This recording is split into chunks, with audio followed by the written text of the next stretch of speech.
bagi dosen pembimbing 1 dan pembimbing 2. Jadi ini bukan untuk mata kuliah, tapi ini untuk yang betulan, yang ujian betulan. Jadi mulai dikonsulkan apa yang sudah dikerjakan bisa dikonsulkan ke dosen pembimbing masing-masing. Misalkan Pak Abdurrahman ya mulai konsul judul ke Bu Rosendah ataupun ke Pak Jatmiko Rinto dan seterusnya. Jadi ini bukan tugas mata kuliah ya, saya ulangi lagi, ini bukan tugas mata kuliah, tapi ini mulai mengerjakan untuk proposal yang sesungguhnya.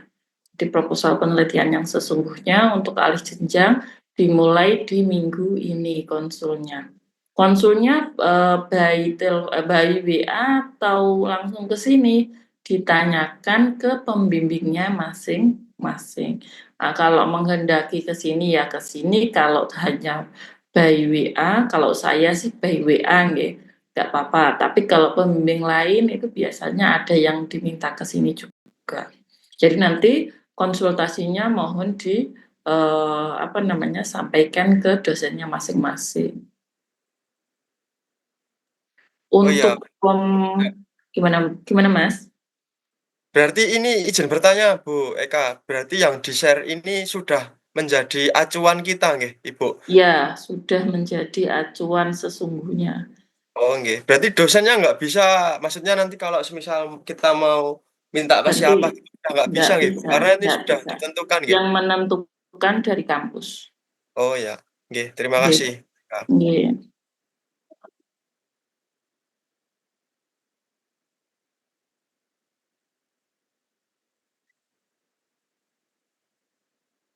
Jadi yang entah yang mana yang sulit, entah mana yang gampang dicari itu ya sudah dibagi sedemikian rupa biar semuanya juga adil, tidak ada milih salah satu nggih.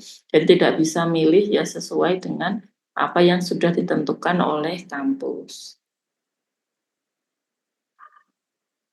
Untuk pembagiannya sudah nggih, saya lanjutkan untuk perkuliahan bagaimana? Atau mau di screenshot dulu saya masuk yang mana? Iya Bu, sudah ini Bu, sudah di-share di grup. Ya? Udah di-share di Yeah. grup.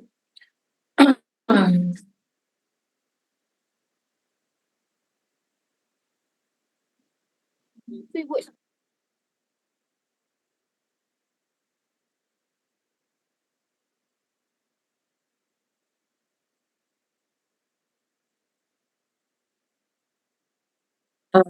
Untuk mengulangi yang kemarin karena kemarin Mendeley-nya tidak bisa, ini saya ulangi lagi untuk yang kemarin cara memasukkan file ke Mendeley. Jadi kita download dulu di Scholar materi yang akan kita bahas. Jadi materinya misalkan aku puntur dengan untuk hipertensi, kemudian kita download seperti ini. Kita download di bagian PDF-nya, kalau tidak ada di samping kanan seperti ini. Permisi Bu Eka. Nggih. Apakah ini sudah di record belum ya Bu? Soalnya takutnya nanti ada yang kebingungan lagi. Sudah di-record. Belum di-record Bu. Yang bisa nge-record hanya host saja Bu. Sebentar. Untuk merecord Bu Etika bisa merecord nggak? Saya jadikan ke host dulu.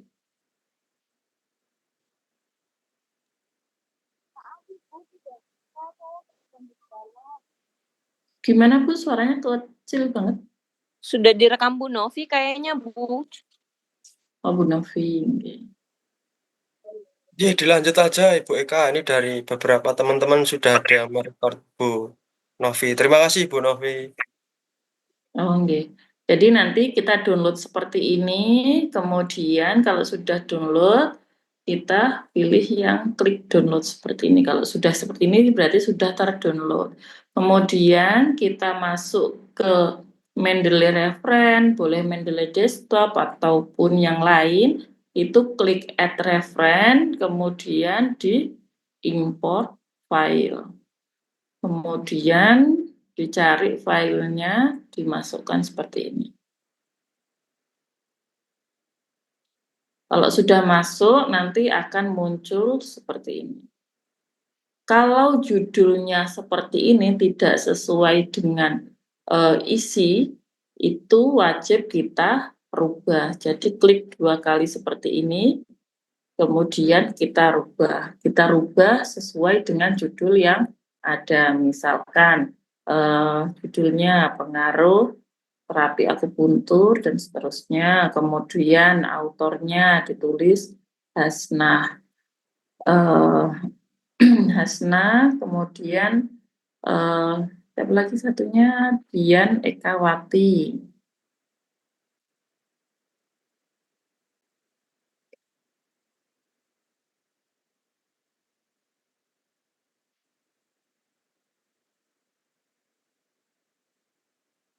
Dian Ekawati, kemudian ada tahunnya kita lihat dulu 2016,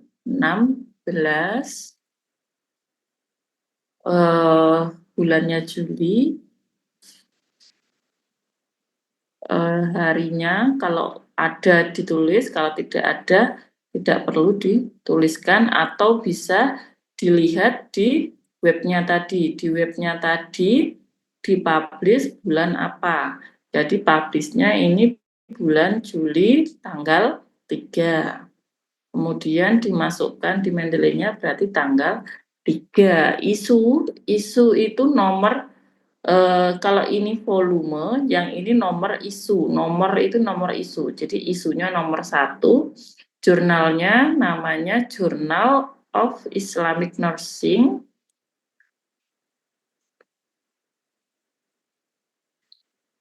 Indonesia, bahasanya page itu berarti halaman. Halamannya dari mulai berapa sampai berapa. Kalau ini berarti 41 sampai dengan 46. Berarti ditulis 41 sampai 46. Volumenya volume 1. Kemudian URL-nya seperti yang kemarin kita ambil di sini. Kita copy, kita pastekan di Mendeley.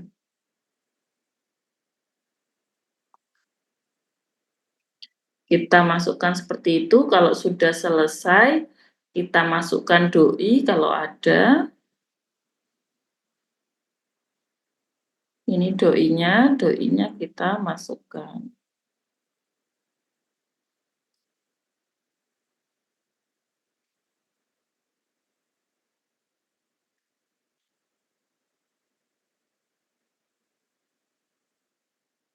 Kalau sudah seperti ini, berarti sudah siap untuk dilakukan sitasi. Cara mensitasinya bagaimana kalau sudah masuk seperti ini? Misalkan saya sudah mengisi, misalkan sudah membuat seperti ini, kemudian di paragraf 1, misalkan itu punyanya Hasnah tadi, punyanya filenya, saya sudah parafrase dan sebagainya, dan paragraf 1 ini miliknya, sumbernya Hasnah dan Dian Ekawati. Jadi klik reference, kemudian klik Mendeley site.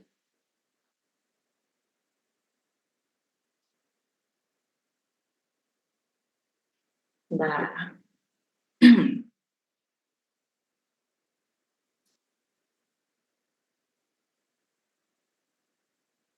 muter-muter.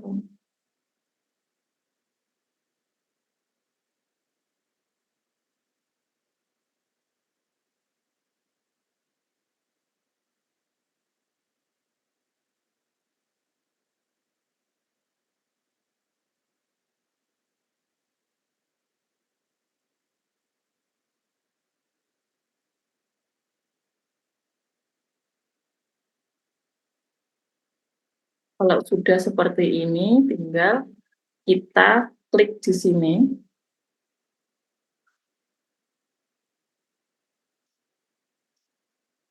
Pas Mas. Tinggal kita klik, kita insert citation. Jadi bentuknya seperti ini. Jadi ada 2 nama. Jadi 2 nama seperti ini bisa diedit. Misalkan dituliskan 1 nama sesuai dengan panduan DKK titik koma seperti ini. Ini kalau pakai yang Harvard. Gimana caranya biar jadi yang ini itu biar nggak Harvard? Pilih citation setting, kemudian pilih change citation style.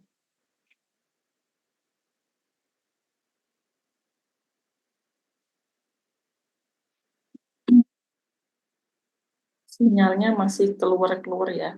Jadi nanti di sini ada pilihannya Harvard, kemudian Vancouver, dan sebagainya. Ini sinyalnya masih muter-muter terus ya. Soalnya di sini saya pakainya XL. XL kalau pakai pribadi juga tidak bisa digunakan. Di sini kalau nggak pakai WiFi juga WiFi-nya kadang lemot. Jadi nggak serba salah gitu.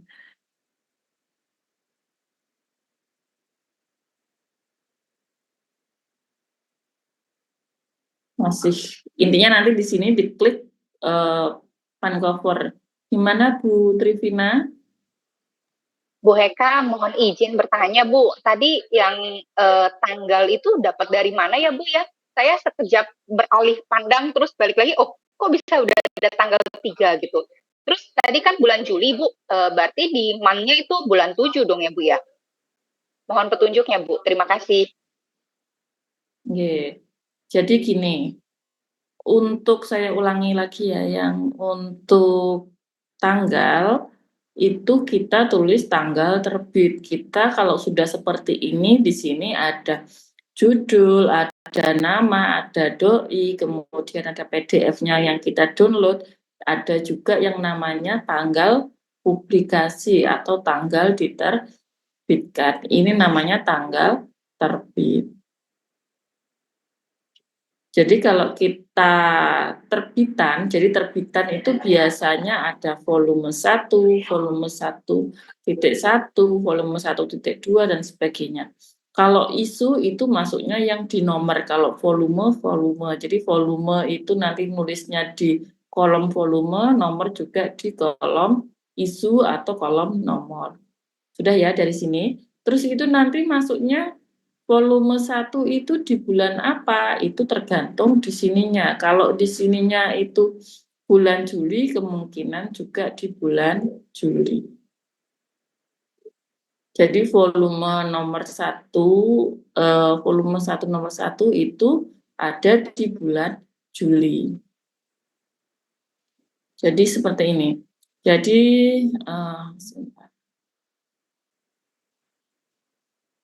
yang lebih mudah saya carikan ya. Kadang memang jurnal-jurnal itu ada yang menuliskan dengan lengkap, ada yang masih menuliskan tidak lengkap. Contohnya seperti ini yang lengkap. Jadi ini jurnal saya yang saya buat itu ada volume 1 nomor 1, volume 2 nomor 2 dan sebagainya. Volume 1 nomor 1 diterbitkan di bulan Juli 2023. Kalau kita cek di sini ini juga ada di bulan Juli 2023. Tanggalnya, tanggal publish-nya di tanggal 15. Jadi setiap terbitan itu kemungkinan besar itu sama. Jadi kalau volume 1 nomor 1 semuanya akan diterbitkan di bulan mulai dari bulan Maret, April, Mei, Juni, Juli. Biasanya seperti itu. Dan diterbitkannya biasanya bareng di bulan Juli semua. Jadi kalau misalkan nanti yang volume 1 nomor 2 ini berarti di bulan Januari semua. Contohnya seperti ini. Ini ada di bulan Januari semua. Jadi semua publikasi itu ada di bulan Januari semua. Untuk baik, tanggal banyak, Ibu. Oh nggih, sudah nggih. Kalau untuk yang tanggal Jadi semua bisa download PDF-nya itu karena punya gaya selingkung yang sendiri-sendiri, punya model jurnal sendiri-sendiri, ada PDF yang di sini, ada PDF-nya tulisannya di bawah sini. Jadi disesuaikan saja sesuai dengan jurnalnya masing-masing karena memang punya gayanya masing-masing. Penulisannya juga punya gaya masing-masing, sama seperti kalau menuliskan Vancouver itu ada yang bentuknya angka kecil, ada yang angka besar, ada yang bentuknya dikurung dan sebagainya. Ini sinyalnya masih belum bisa ngeklik, jadi nanti di sini ini pilihannya nanti di Apastel atau Vancouver dan sebagainya. Itu ya Bapak Ibu, kalau untuk Mendeley sudah bisa. Terus nanti kalau sudah di Mendeley seperti itu, kita masuk ke daftar pustaka. Kalau daftar pustaka, kalau sudah di Mendeley di atasnya, tinggal klik seperti ini, daftar pustaka, kemudian diklik 3, kemudian di-insert bibliografi. Tinggal klik seperti ini, klik continue, nanti akan muncul seperti ini. Jadi lengkap sudah sama dengan doi-nya dan sebagainya. Dari sini apakah ada yang masih bingung? Untuk menuliskan Mendeley dan dan daftar pustaka secara otomatis? Insya Allah sudah bisa Bu Eka. Tapi mungkin yang membedakan tampilannya ini Bu. Sama di Word-nya ini beda. Kalau Word-nya memang saya beda karena punya saya Word-nya Word MacBook, yang punya jenengan Windows.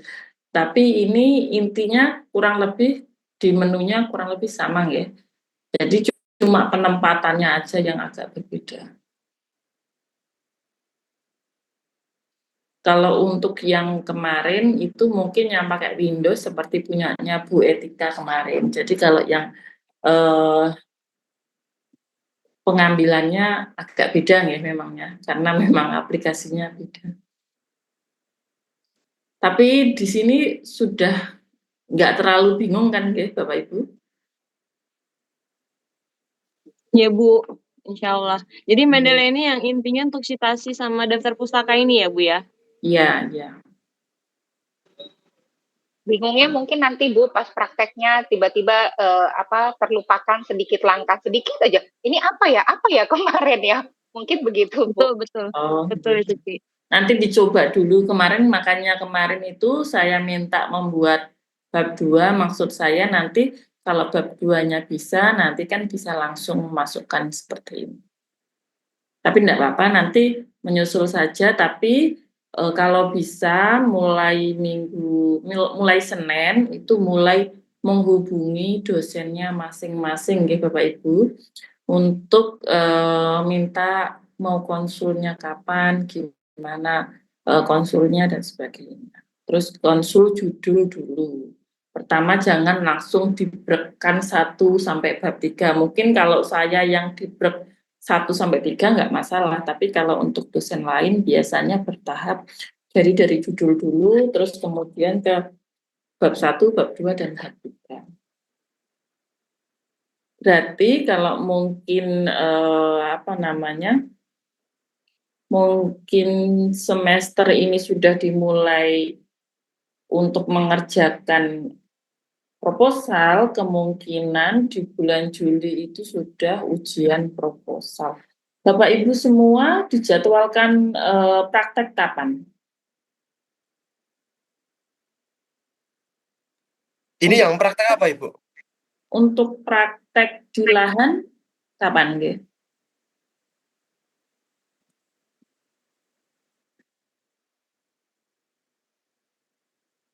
Tidak ada praktek. Bentar Ibu, saya cek dulu. Nggih. Praktek klinik ya? Praktek klinik kayaknya memang diajukan di bulan 8 April sampai 10 Mei, Bu. April sampai Praktek klinik ya. 8 April sampai 10 Mei. Oh, berarti waktu puasa nggih? Iya. Lebaran. 8 April sampai 10 Mei, yang ke Solonya 26 sampai 28 Mei. Nggih, berarti nanti kemungkinan nggih, karena konsulnya mungkin sampai 8 kali, kemungkinan nggih bulan-bulan Agustus itu sudah mulai ujian proposal. Kalau ujian proposal itu kemungkinan nggak bisa online ya, biasanya itu kalau ujian proposal nggih ke sini terus ujian. Tapi nggak tahu nanti tergantung pembimbingnya masing-masing mau online atau mau memang ujiannya tidak online. Tapi sejauh yang saya tahu selama ini semuanya kalau ujian ujian proposal itu tidak online. Nggih, mungkin itu sudah nggih untuk ujian-ujian itu kemungkinan di bulan Agustus atau Juli, ngoten nggih? Jadi mungkin mohon dipersiapkan untuk bab 1 dan bab 2. Kemudian ini saya untuk materi hari ini itu tentang sampel dan populasi. Ini hanya review saja nggih Bapak Ibu. Jadi karena kemarin sudah pernah KTI, sudah pernah membuat seperti ini, jadi saya harap dan sudah pernah mendapatkan pelajaran ini, jadi saya harap ya kita hanya review saja yang kurang-kurang atau yang masih agak lupa yang mana. Materinya populasi, sampel, dan teknik sampling. Jadi di sini populasi diartikan sebagai wilayah atau generalisasi yang terdiri atas objek, subjek yang mempunyai kuantitas karakteristik tertentu yang ditetapkan oleh peneliti untuk dipelajari ataupun ditarik kesimpulannya. Kemudian jadi populasi itu tidak hanya orang tetapi bisa juga benda-benda lain. Populasi juga bukan sekedar jumlah yang ada, tapi meliputi karakteristik, sifat yang memiliki oleh objek ataupun subjek. Kalau menurut Ari Kunto, populasi diartikan sebagai keseluruhan subjek penelitian. Jadi di sini inti dari arti dari populasi itu adalah generalisasi atau mencerminkan sejumlah karakteristik atau sejumlah objek yang akan diteliti. Jadi jumlahnya seluruhnya itu berapa? Misalkan saja kita kemarin penelitiannya Pak Abdurrahman kalau nggak salah ya, efektivitas terapi akupuntur dan cupping terhadap nyeri lutut pada pada peserta yang klub ya, yang klub apa nggih Pak Abdurrahman kemarin guys, kalau saya lupa. Pelari kalau nggak salah. Iya, pelari, klub pelari di Mojosongo misalkan seperti itu. Jadi siapakah yang jadi populasi? Populasinya adalah pelari di klub Mojosongo. Jadi semua pelari yang sakit nyeri lutut itu dinamakan populasi. Jadi keseluruhan subjek penelitian. Jadi misalkan saja contoh lain ya, contoh lain misalkan efektivitas terapi akupuntur terhadap penurunan dari miopia pada mahasiswa akupuntur. Berarti siapa yang jadi populasi? Siapa yang jadi subjek penelitian? Subjek penelitiannya adalah mahasiswa akupuntur. Jumlah populasinya berapa? Berarti ya sejumlah orang yang ada atau yang jadi mahasiswa akupuntur yang kena miopia, ada berapa jumlahnya. Jadi seperti itu ya, intinya seluruh orang yang bisa dijadikan sampel itu namanya populasi. Sedangkan sampel itu diartikan sebagai sebagian atau wakil dari populasi yang diteliti. Menurut Sugiono, sampel juga diartikan sebagian dari jumlah atau karakteristik yang dimiliki oleh populasi. Jadi di sini contohnya tadi seluruh pelari yang ada di klub Mojosongo itu yang nyeri lutut misalkan ada 90, berarti sebagian dari populasi yang diwakilkan untuk penelitian misalkan ada 30, berarti sampelnya 30, populasinya ada 90.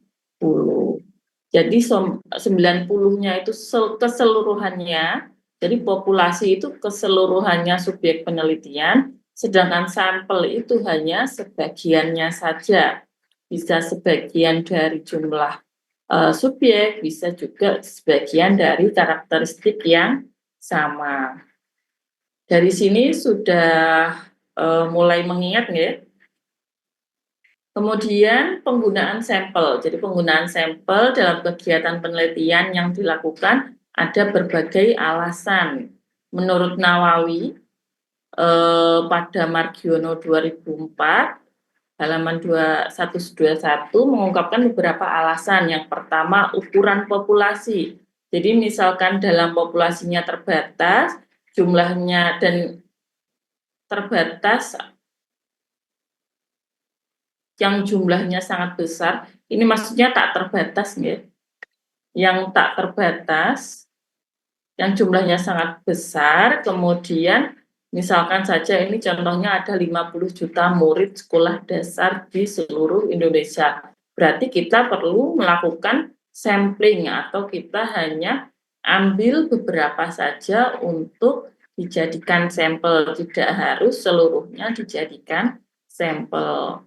Kemudian masalah biaya, jadi setiap penelitian kita harus perhitungkan biaya yang akan dikeluarkan. Jadi kira-kira untuk penelitian ini kita membutuhkan dana berapa, kita kuatnya di dana berapa, misalkan mengerjakan skripsi, kita perlu atau kuatnya di dana 2 juta. Ya berarti kita jangan yang besar-besar, jangan lingkupnya lingkup kota atau jangan lingkup kabupaten, tapi lingkup klinik saja, misalkan seperti itu. Jadi untuk masalah biaya ini tergantung oleh banyak sedikitnya objek yang akan diselidiki.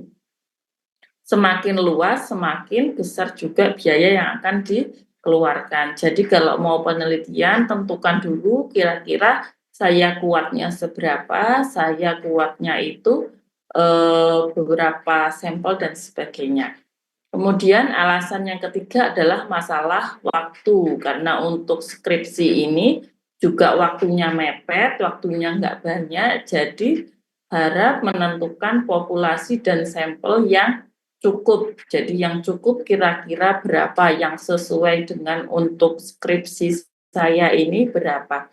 Karena memang kalau misalkan Bapak Ibu semua tentunya sudah paham betul, kalau mau penelitian bisa saja seluruh di kotanya dikerjakan sendiri bisa, cuma waktu yang digunakan untuk skripsi kan hanya di beberapa bulan untuk pengambilan hasil penelitian. Jadi untuk pengumpulan datanya harap jangan cari yang ruwet-ruwet, jadi cari yang gampang-gampang. Kalau misalkan di kliniknya paling banyak stroke, ya kita penelitiannya yang stroke saja, jangan mencari-cari masalah yang tidak ada di klinik seperti itu. Jadi gimana caranya mudah, gimana caranya menghemat waktu, gimana caranya kita tidak keteteran untuk melakukan penelitian. Jadi dari masalah yang ada saja di klinik, kemudian kita ambil untuk kita jadikan judul penelitian.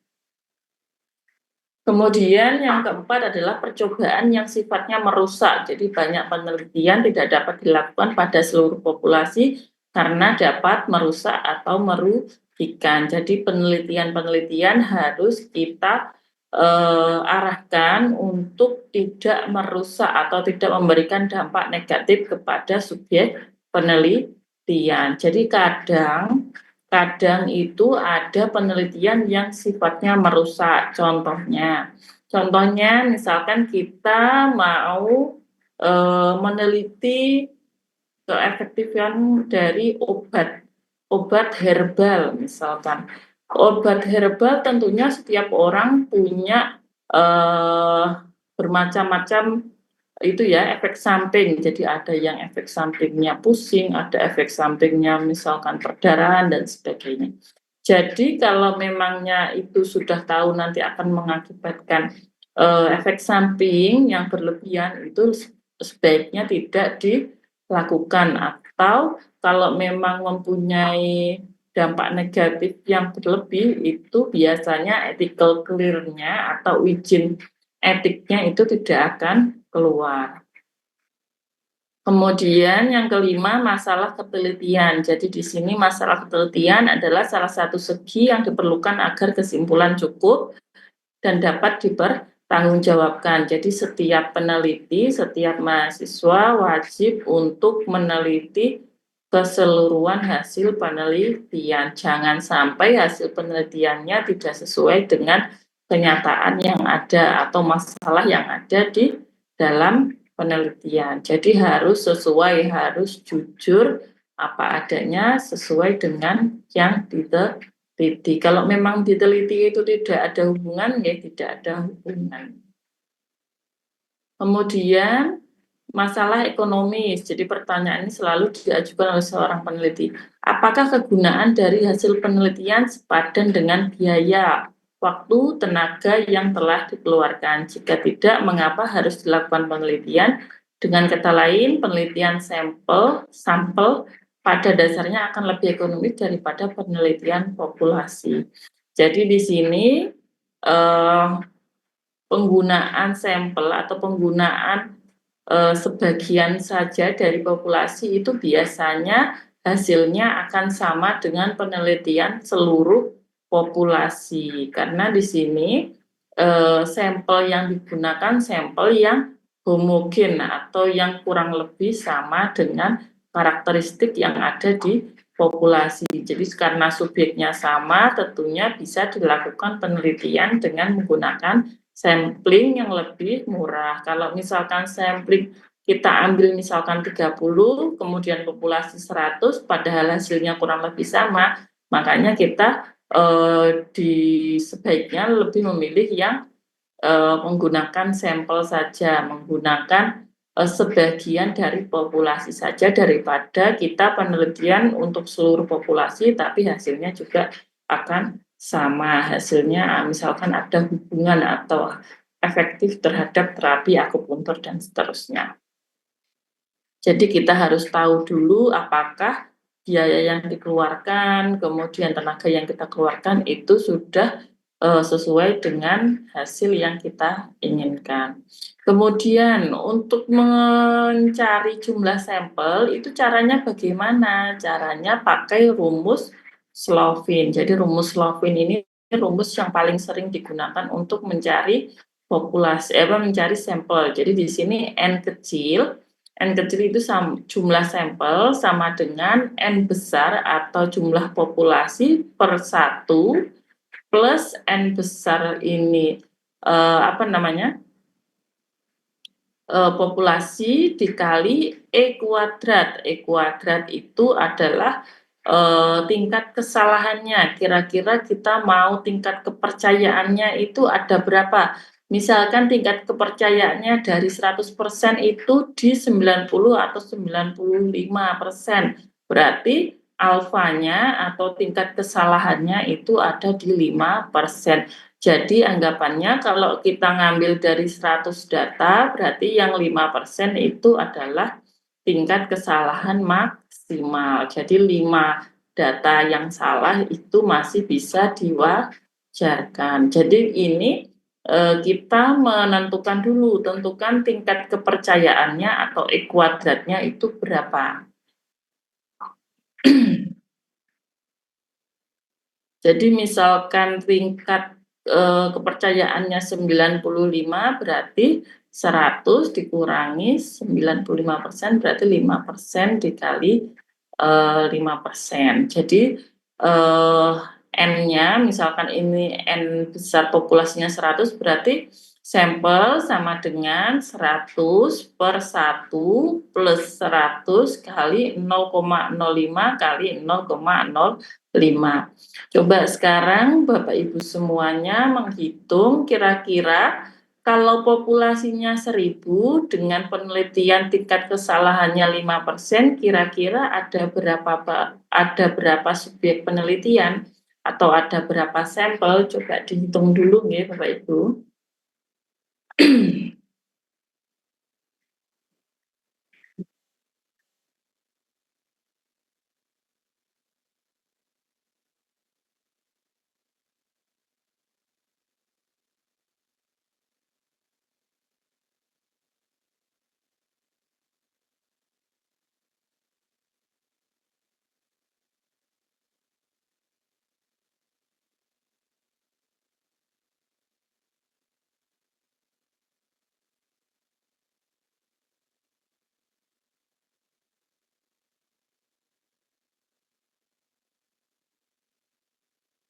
Sudah Bapak Ibu?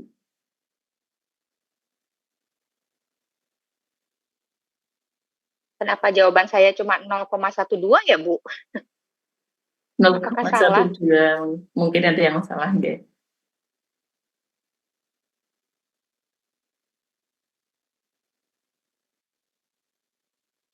Jadi di sini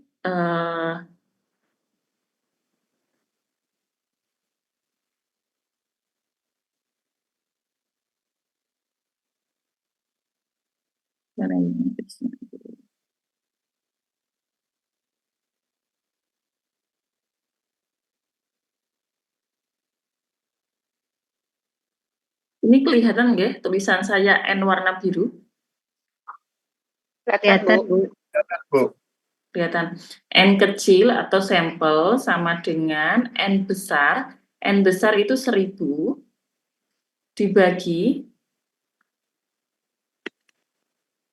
dibagi, anggap saja gini aja ya nulisnya, dibagi 1 ditambah 1000 dikali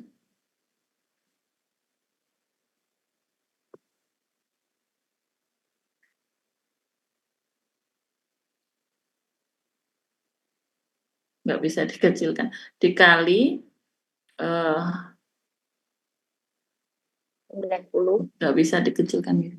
Nah,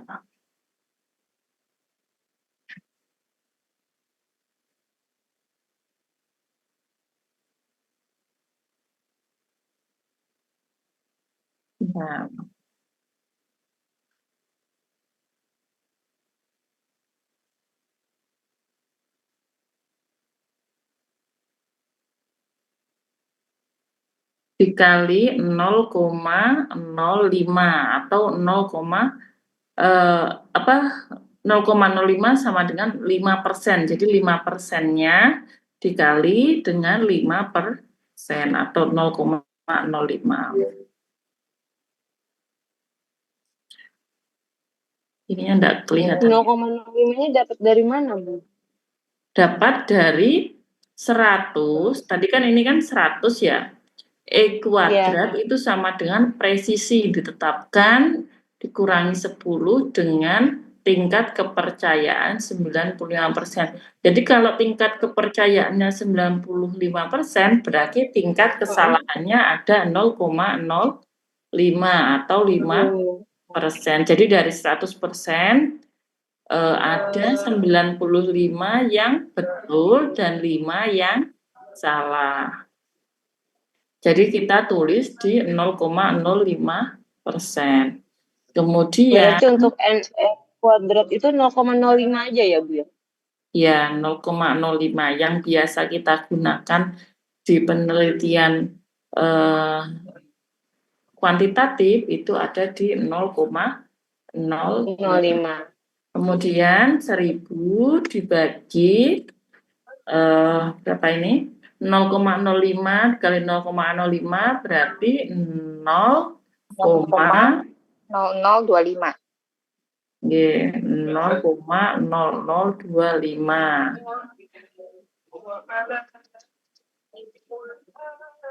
Sudah seperti ini, kemudian Sama dengan 1000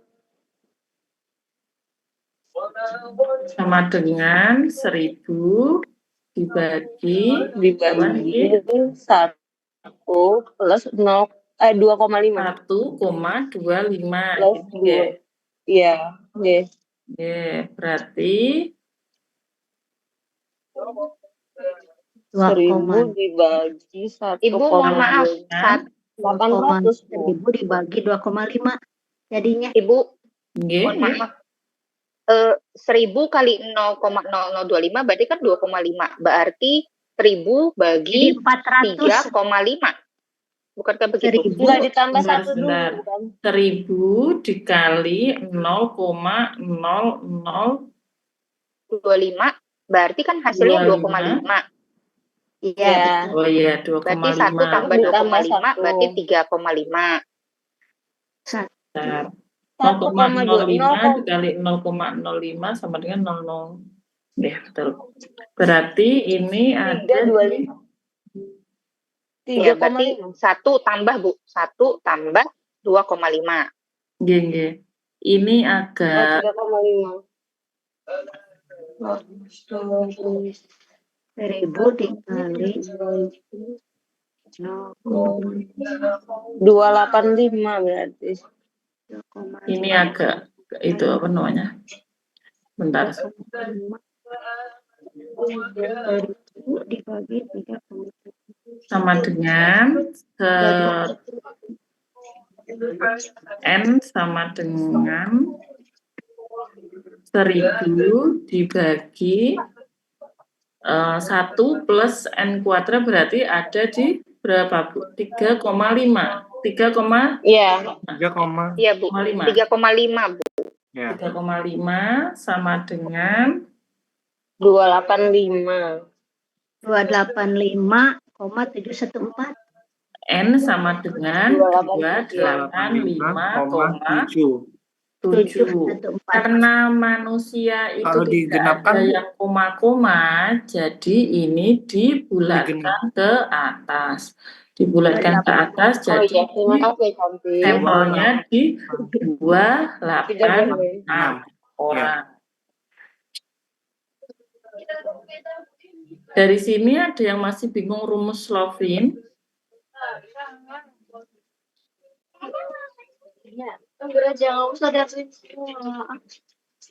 Jadi rumus Dikasih Slovin tumbulatan ya, itu Bu, ya. digunakan untuk populasi yang lebih dari 50 ya. Tapi kalau misalkan kurang dari 50 bisa pakai rumus lain. Ini yang kalau lebih dari 50. Sebelum mencari nanti pakai rumus apa? Kita bacakan dulu teknik samplingnya ya. Jadi teknik sampling itu cara menggunakan sampel. Sebentar. Ini kok belum hilang?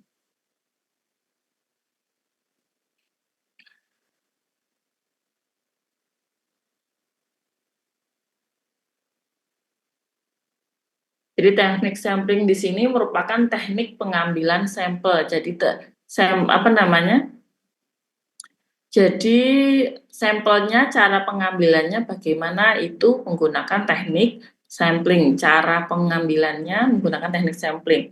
Kemudian untuk Margono 2004 itu menyatakan bahwa yang dimaksud dengan teknik sampling adalah cara untuk menentukan sampel yang jumlahnya sesuai dengan ukuran sampel yang akan dijadikan sumber data sebenarnya. Jadi yang akan diambil sampel itu menggunakan teknik sampling. Teknik sampling di sini ada 2 macam. Yang pertama probability sampling, yang kedua non-probability sampling. Kalau yang probability sampling ada 4 macam. Ada simple random sampling, ada proportionate stratified random sampling, kemudian ada disproportionate stratified random sampling, dan area atau cluster sampling. Kemudian yang non-probability ada sampling sistematis, ada sampling kuota, ada sampling aksidental, kemudian ada purposive sampling yang nanti akan kita gunakan yang purposive sampling. Kemudian ada sampel jenuh atau sampling jenuh atau totally sampling, dan ada snowball sampling. Untuk yang probability sampling ini teknik sampling yang digunakan menggunakan peluang yang sama. Jadi semuanya diacak kemudian diambil sampling sesuai dengan rumus Slovin. Jadi kalau dari 1000 kita kasih kayak orang arisan seperti itu, kita punya peluang yang sama, dari 1000 itu kita ambil 286 orang, kita ambil melalui lotrean seperti itu. Itu yang namanya simple random sampling atau probability sampling. Probability sampling ini ada berbagai macam, tadi ya disebutkan ada 4 macam. Yang pertama sample random sampling yang sudah saya sebutkan, jadi di kopiok atau di lotre sesuai dengan sampel yang dibutuhkan. Jadi kalau dibutuhkan 200 ya kita ambil 200 saja, tapi mereka sudah siap, dari 1000 itu sudah siap semua. Kemudian untuk yang proportionate stratified random sampling ini populasinya ada susunan bertingkat atau berlapis-lapis. Misalkan yang kita mau mengambil penelitian tentang pendidikan atau latar belakang pendidikan, kita ambil kepada pegawai-pegawai yang pendidikannya S1 misalkan 45 orang, S2 30 orang, yang STM atau yang masih SMK itu 800 orang, kemudian sekolah tinggi 900 orang, dan seterusnya. Jadi punya jumlah yang berbeda-beda sesuai dengan tingkatannya. Itu namanya proportional stratified random sampling. Karena memang banyak yang SD atau banyak yang SMA, tentunya jumlahnya juga akan berbeda. Jadi kalau yang stratified, kalau paling gampang untuk membedakan, jumlahnya itu beda, unsurnya tidak homogen atau tidak sama, dan punya susunan yang bertingkat. Jadi ada bawah, ada bagian atas. Beda dengan misalkan ada pegawai yang jenis kelaminnya laki-laki dan perempuan, itu tidak homogen, jadi dia tidak ada tingkatannya, dia hanya membedakan. Jadi itu bukan stratified random sampling. Kalau yang misalkan pendidikannya rendah, tinggi, kemudian menengah, itu bisa dikatakan dengan stratified random sampling. Kemudian ada disproportionate stratified random sampling. Jadi di sini hampir sama dengan stratified random sampling, tapi yang menentukan jumlah sampel populasinya berstrata tetapi kurang proporsional. Jadi jumlahnya tidak sama atau sangat sedikit dibandingkan strata lain. Misalkan di sini disebutkan yang S3 3 orang, yang S2 4 orang, yang S1 90 orang, dan seterusnya. Ini hampir sama seperti yang tadi, tapi yang ini tidak proporsional. Jadi angkanya atau rasionya tidak proporsional sekali. Jadi tidak sama-sama berstrata atau sama-sama bertingkat tetapi kurang proporsional. Kemudian ada yang cluster sampling. Kalau cluster sampling itu mengelompokkan subjek penelitian dengan cara cluster atau di suatu wilayah. Jadi wilayahnya misalkan kita mau penelitian se-Indonesia, kemudian kita ambil beberapa saja yang bisa mewakili dari se-Indonesia tadi. Misalkan hanya di Jawa satu tempat, di Kalimantan satu tempat, Sumatera satu tempat, Papua satu tempat, Sulawesi satu tempat, NTT satu tempat, itu namanya cluster sampling. Jadi kita ngambil samplingnya sesuai dengan tempat atau daerah, itu namanya cluster sampling. Ini juga sama, masih contohnya cluster sampling. Jadi ada beberapa tempat yang kita gunakan untuk menentukan subjek penelitian. Kemudian yang terakhir ini ada non-probability sampling. Jadi sampling ini tidak memberikan peluang yang sama. Jadi dia diambil sesuai dengan kemauan daripada si peneliti. Jadi peneliti punya andil dalam menentukan sampelnya. Yang pertama ada sampling sistematis. Jadi sampling sistematis ini diartikan sebagai teknik penentuan sampel berdasarkan urutan. Jadi yang nanti nomor urut, misalkan kita menentukan nih, kita mau sampelnya ada 30. Jadi yang nomor 1 sampai nomor 30 nanti akan saya jadikan sampling. Misalkan dari 100 orang, yang 30 pertama itu akan dijadikan sampel, itu namanya sampling sistematis. Bisa juga dengan cara seperti ini. Dari 100 orang yang masuk, saya mengambil sampelnya misalkan 50. Saya ambil saja yang genap saja atau yang ganjil saja. Misalkan misalkan yang ganjil nomor 1, nomor 3, nomor 5 dan seterusnya sampai ke nomor 99, itu namanya juga sampling sistematis. Jadi kita ambil sesuai nomor urutnya, terserah bagaimana cara pengambilannya. Jadi bisa dengan kelipatan, bisa dengan ganjil genap, atau bisa dengan nomor urut. Kemudian yang kedua ada sampling kuota. Jadi sampling kuota ini diartikan sebagai teknik sampel atau teknik pengambilan sampel dari populasi yang mempunyai ciri-ciri tertentu sampai jumlah kuotanya yang diinginkan tercukupi. Misalkan tadi di klub pelari ada yang nyeri lutut, ada yang nyeri bahu dan sebagainya.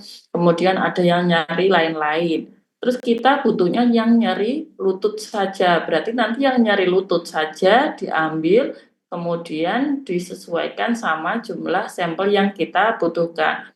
Misalkan sudah menentukan yang nyeri lutut sampai 30 orang ya, berarti nanti kita ambil yang sesuai dengan ciri-ciri kita butuhkan sampai di 30 orang, misalkan seperti itu. Itu yang namanya sampling kuota. Jadi ada kuotanya.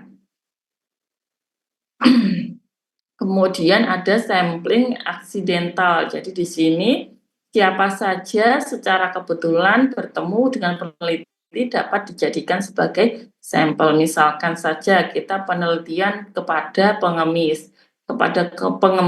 Kemudian kita cek misalkan berapa sih pengemis yang ada di Mojosongo, berarti kita pakainya sampling aksidental karena setiap tempat, setiap waktu itu belum tentu kita ketemu dengan pengemis. Kalau kita ketemu dengan pengemis, baru kita teliti dahulu. Misalkan kenapa kok menjadi pengemis, misalkan seperti itu. Jadi ini namanya sampling aksidental sesuai dengan pengambilannya tidak disesuaikan dengan tempatnya dahulu. Pokoknya ketemu dengan sampel yang sesuai, baru kita gunakan sebagai sampling aksidental. Kemudian untuk yang sampling purposive atau purposive sampling ini yang digunakan untuk penelitian akupuntur. Jadi nanti setiap penelitian kita menggunakannya pakai yang purposive sampling. Jadi purposive sampling ini teknik penentuan sampling dengan pertimbangan tertentu. Jadi nanti di purposive sampling ada kriteria inklusi dan kriteria eksklusi. Kriteria inklusi itu nanti kriteria yang kita inginkan. Misalkan kriterianya bisa atau mau dilakukan terapi akupuntur selama 8 kali. Kemudian misalkan saja kriteria inklusinya lagi masyarakat yang nyeri lutut di Desa Mojo Songo. Kemudian untuk yang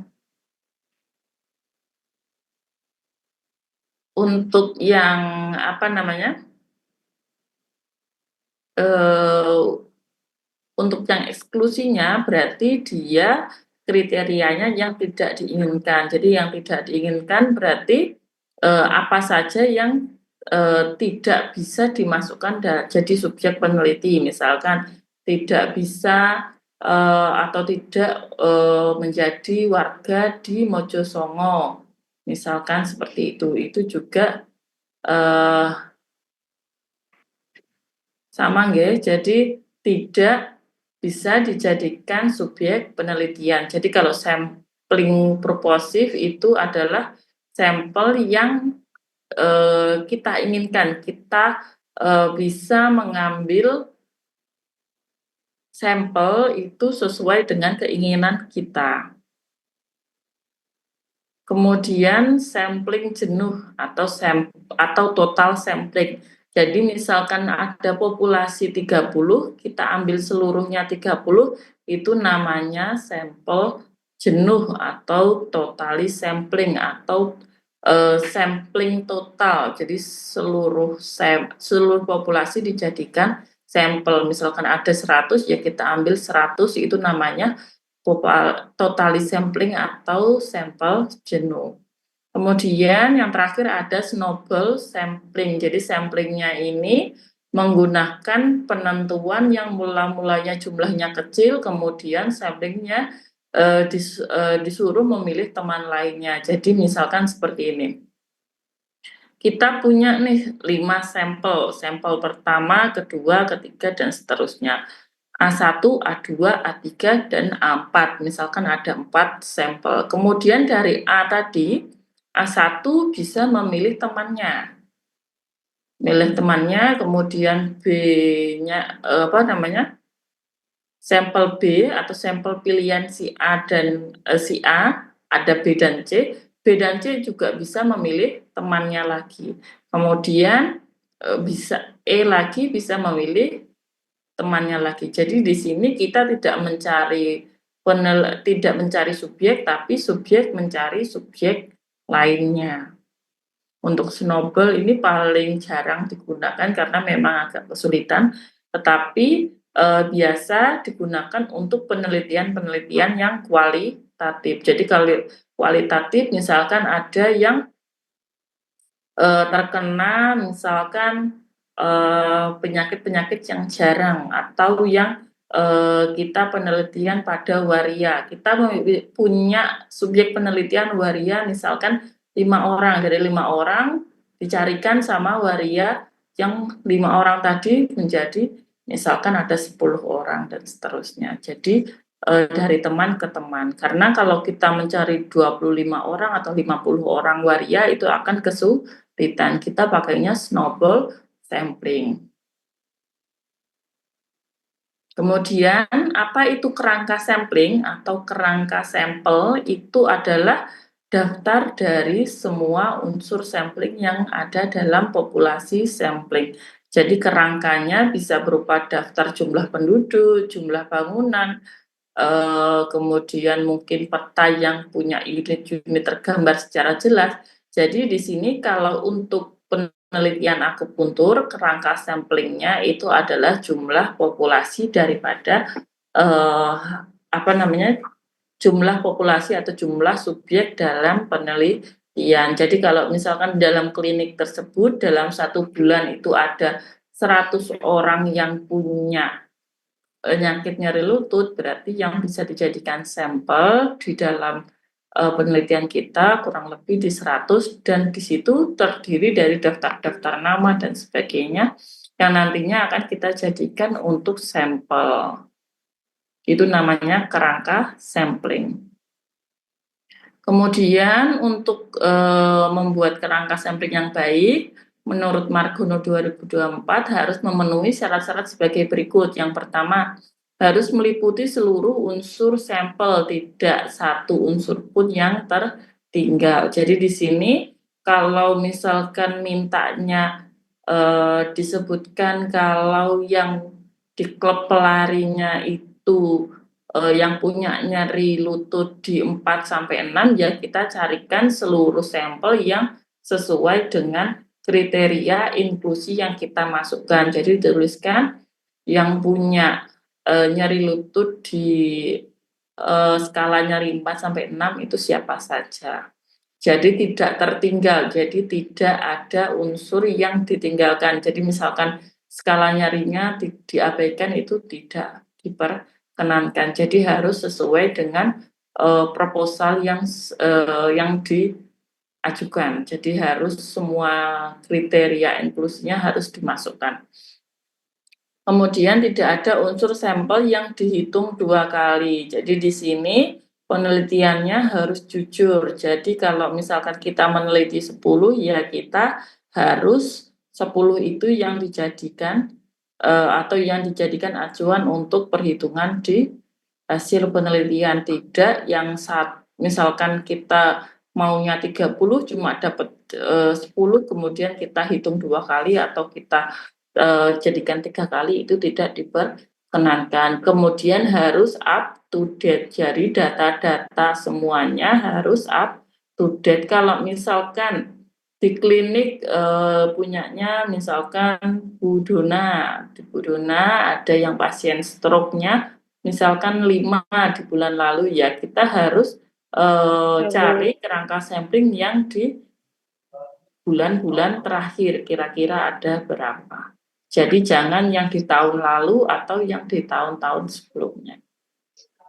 Kemudian batas-batasnya harus jelas. Jadi siapa saja yang bisa menjadi sampel kita harus batasi dengan jelas. Kita tulis di kriteria inklusinya, kira-kira siapa sih yang bisa jadi sampel subjek penelitian kita, itu siapa saja yang harus punya keluhan apa saja, harus punya skala nyerinya berapa dan sebagainya. Kemudian harus dapat dilacak di lapangan. Jadi kalau misal kita penelitiannya di beberapa desa dengan nama yang sama, harap tidak mencantumkan nama dengan bagaimana Pak Abdurrahman? Maaf Ibu memotong, izin bertanya. Okay. Tadi kan terkait dengan kriteria inklusif, Bu. Kemudian ditentukan di sana kan harus jelas yang memenuhi, yang bersedia mengikuti terapi misalkan berapa kali. Nah, di jurusan akupuntur sendiri untuk misalkan untuk nyeri, apakah ada standar terapinya harus berapa kali untuk penentuan nanti, Bu? Apakah itu ada standarnya atau kita mengikuti dari parameter penelitian yang sudah ada? Itu yang pertama. Yang kedua, misalkan saya tadi kan dicontohkan sama Ibu untuk klub pelari di kota Bandung. Nah, pada skala nyeri berapakah yang bisa saya teliti? Apakah misalkan di skala nyeri 4 atau misalkan 5 atau 6 gitu, karena kan tidak sama Bu tiap anggota pelari itu skala nyerinya. Dan bahkan kalau dikaitkan dengan kriteria inklusi tadi, mungkin ada beberapa yang 1-2 kali terapi aja udah membaik, Bu. Seperti itu, mohon penjelasan Bu Eka, terima kasih. Jadi untuk berapa kali kita harus melakukan terapi itu harap disesuaikan dengan teori yang sudah ada. Jadi kalau teori yang sudah ada, kira-kira penelitian teori untuk mengurangi nyeri itu sampai sembuh kira-kira harus berapa terapi, itu sesuaikan dengan materi yang ada. Kalau misalkan di materi yang ada atau di jurnal-jurnal yang sebelumnya ditentukan kalau dengan 6 kali terapi sudah sembuh, berarti kita bisa menjadikan acuan tersebut untuk penelitian kita. Jadi yang menentukan berapa kalinya itu teori yang sudah ada. Kemudian kita menentukan skala nyerinya itu harus berapa skala nyerinya. Memang skala nyeri di subjek penelitian itu berbeda-beda. Tetapi kita harus tentukan juga kira-kira skala nyeri berapa yang bisa kita lakukan penelitian. Biasanya kalau untuk penelitian yang ada di akupuntur sini biasanya di skala nyeri di 6 itu atau sampai 8 itu masih bisa dilakukan untuk penelitian. Jadi kalau yang lebih dari 8 itu karena memang kadang kalau nyerinya yang sangat hebat takutnya ada berbagai penyakit lain selain nyeri lutut dan bisa membahayakan si peneliti, jadi biasanya skala nyerinya ditentukan di 4 sampai 6 atau sampai 7, biasanya seperti itu. Kalau untuk adatnya di akupuntur nggih Bapak Ibu. Kalau penelitiannya berapa kali, biasanya di 6 sampai 8 kali. Tergantung si peneliti sendiri. Izin Bu. Ya, terima kasih Bu. Untuk kapan penelitian itu membutuhkan kuesioner, Bu? Jadi gini, kuesioner itu biasanya digunakan untuk penelitian-penelitian yang menghubungkan dengan pengetahuan, dengan yang biasa dia tanpa harus melakukan terapi. Tetapi kalau kita kan penelitiannya terapi nggih. Jadi instrumen yang digunakan bukan kuesioner, tetapi kita menggunakannya pakai lembar observasi. Jadi di observasi misalkan tadi punya Pak Abdurrahman nyeri lutut, berarti kita observasinya pakai apa? Pakai yang namanya NRS atau pakai VAS. Jadi kalau misalkan pakai VAS yang pertemuan pertama kira-kira nyeri lututnya berapa, kita taruh di lembar observasi, kita buatkan tabel seperti itu, kemudian kira-kira setelah setelah perlakuan pertama nyeri lututnya kurang atau tidak kita tulis. Jadi pre dan postnya berapa. Kemudian di pertemuan kedua pre dan postnya berapa dan seterusnya. Jadi ada penurunannya berapa persen. Seperti itu. Tapi kalau misalkan penelitian nih 2 kali saja sudah sembuh gimana? Ya ditulis apa adanya kalau dia sudah skala 0 tetapi tetap diperlakukan perlakuan karena memang harus perlakuan yang diberikan harus sama.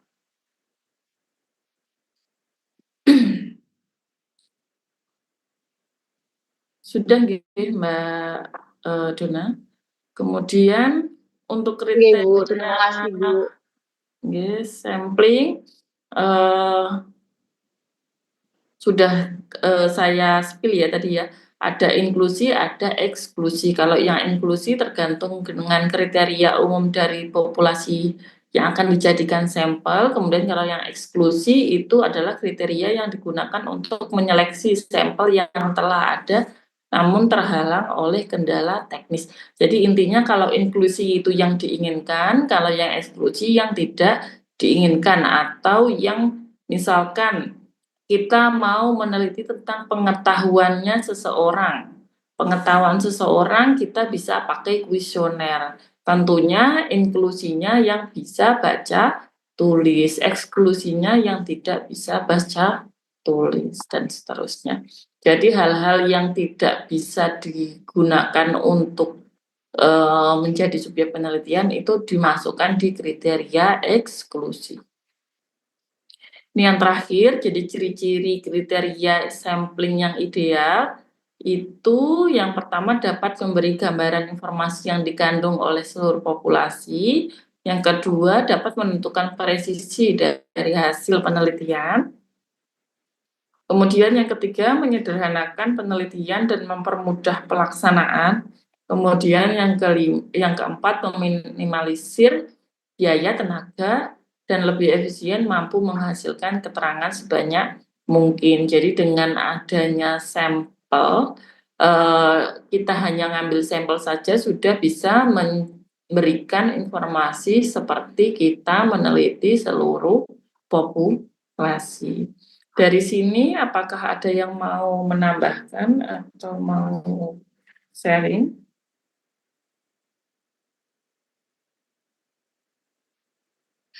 Bagaimana Bu Trivina? Kalau bertanya boleh Bu. Aduh, nggak bisa Bu. Tadi yang sampel yang Ibu bilang, kalau kan ketentuannya berdasarkan jurnal atau berdasarkan teorinya.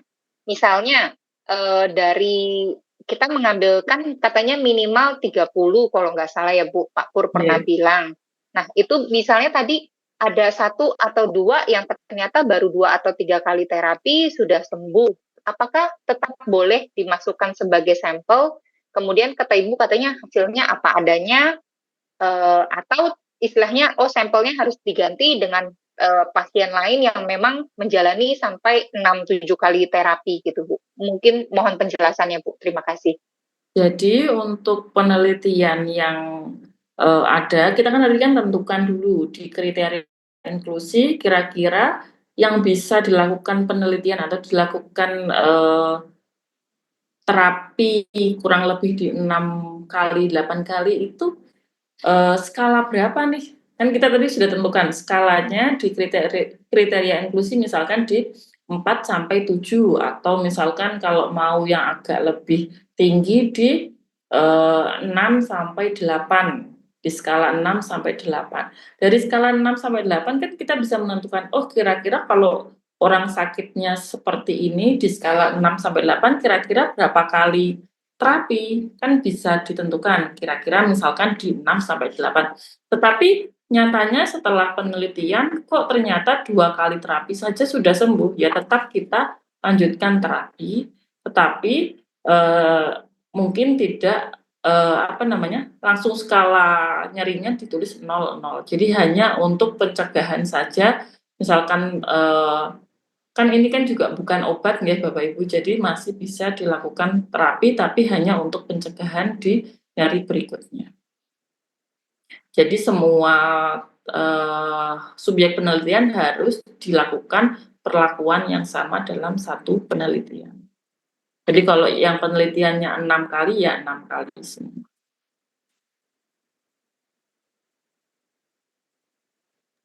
Baik, terima kasih Bu.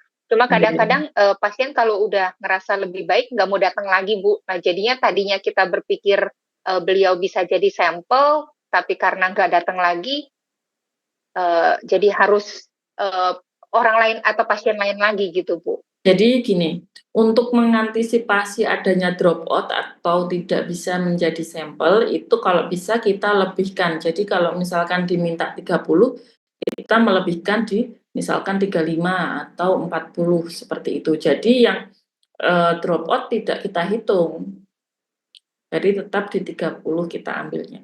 Tetapi untuk administrasinya di penelitian ya tetap 30. Jadi kita ambil saja yang sesuai dengan atau yang semuanya bisa masuk.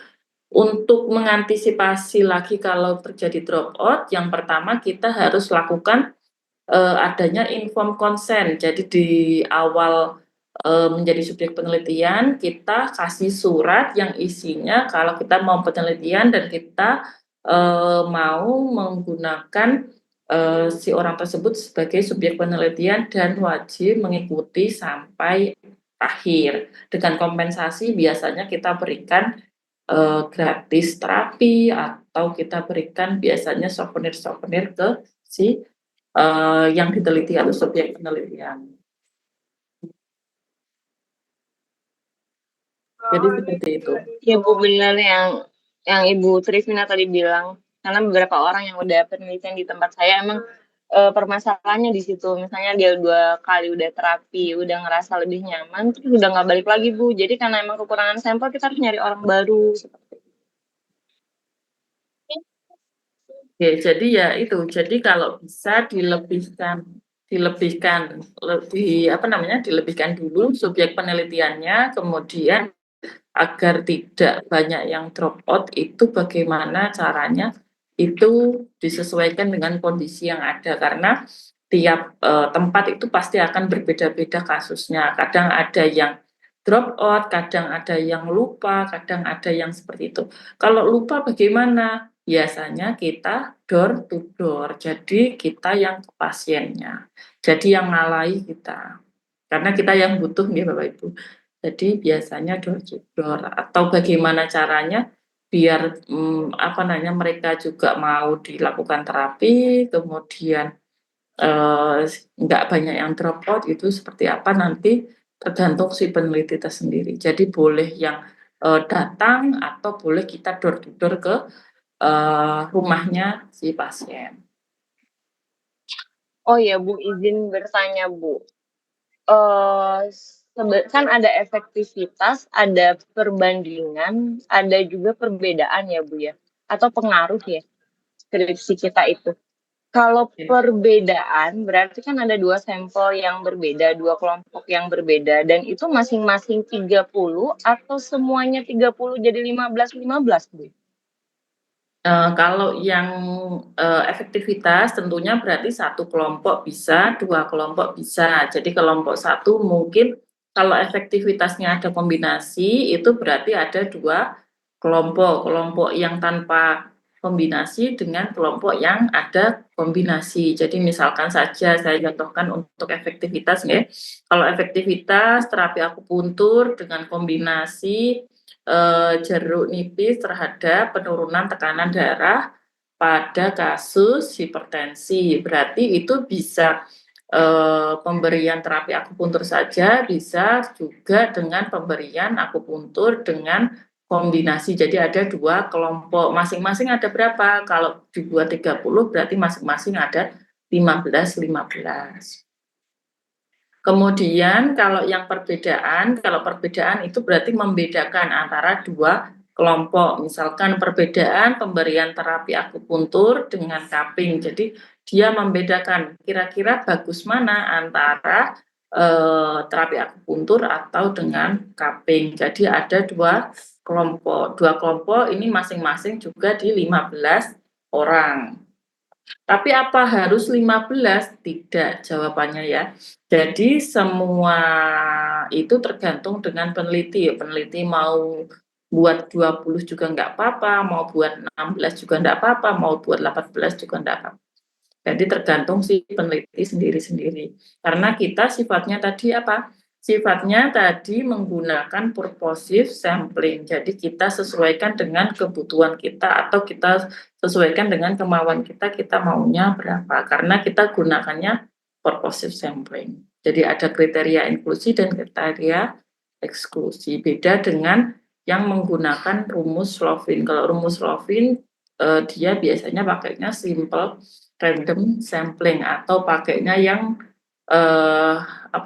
probability sampling. Jadi mereka punya peluang yang sama di dalam penelitian. Kalau kita kan sesuai dengan peneliti ya, atau pakai yang non random sampling atau untuk jenisnya pakainya yang purposive. Jadi kita bisa menentukan kira-kira kita maunya berapa, itu kita bisa tentukan. Kita sesuaikan saja dengan populasi yang ada kira-kira berapa. Tapi untuk minimal di penelitian akupuntur ini biasanya kita gunakan di minimal 30. Kalau mau lebih juga boleh. Kemudian bedanya dengan pengaruh, kalau pengaruh itu agak lebih dalam penelitiannya. Jadi penelitiannya itu biasanya ada beberapa kelompok dan lebih dalam. Jadi kalau misalkan S1 biasanya ada efektivitas, kalau S2 ada di pengaruh. Jadi dia pakainya uji ANOVA. Kalau yang pakai yang efektivitas pakainya uji party test atau pakai uji tes. Jadi ada kedalaman penelitian. Jadi penelitiannya semakin dalam itu pakai yang pengaruh. Bagaimana Bu untuk jawabannya? Oh ya Bu, berarti cukup 30 sampel ya Bu ya untuk efektivitas sama perbedaan juga ya Bu. Seandainya kalau saya mengambil pengaruh titik Yintang sama Senmen untuk anak-anak yang susah tidur, berarti itu cukup 30 aja ya Bu ya? Itu berarti lebih dalam lagi penelitiannya ya Bu? Cukup 30 aja enggak apa-apa, tapi kalau bisa kita lebihkan untuk antisipasi adanya dropout.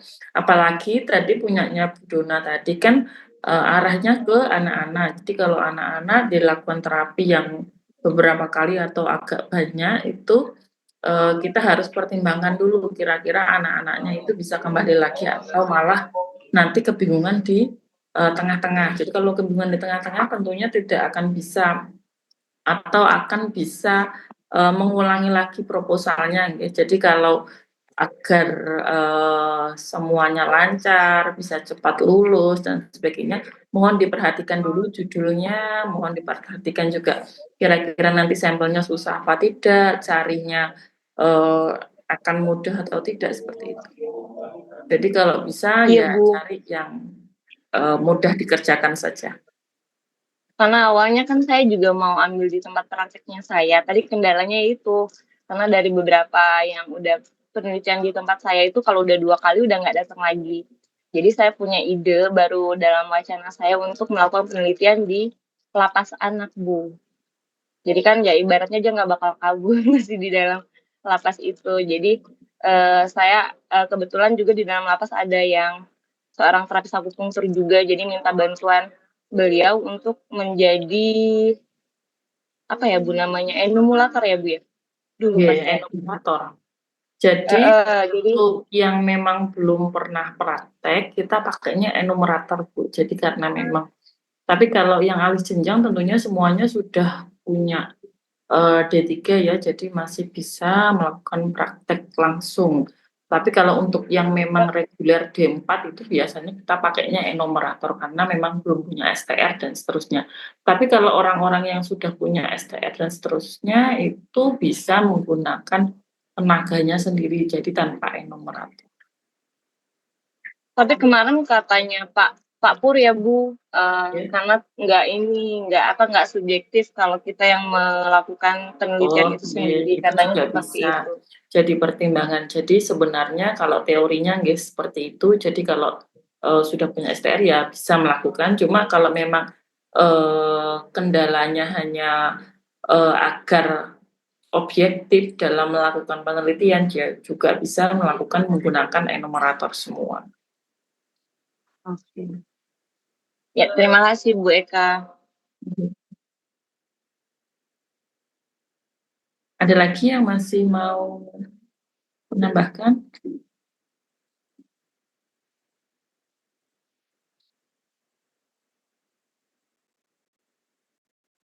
Sudah nggih untuk pertemuan hari ini. Siap-siap untuk konsul, jangan lupa mulai hari Senin berusaha untuk konsul cepat dan cepat mengerjakan juga biar cepat lulus nih Bapak Ibu semuanya. Semoga materi ini bermanfaat bagi Bapak Ibu semua. Saya akhiri. Wassalamualaikum warahmatullahi wabarakatuh. Waalaikumsalam.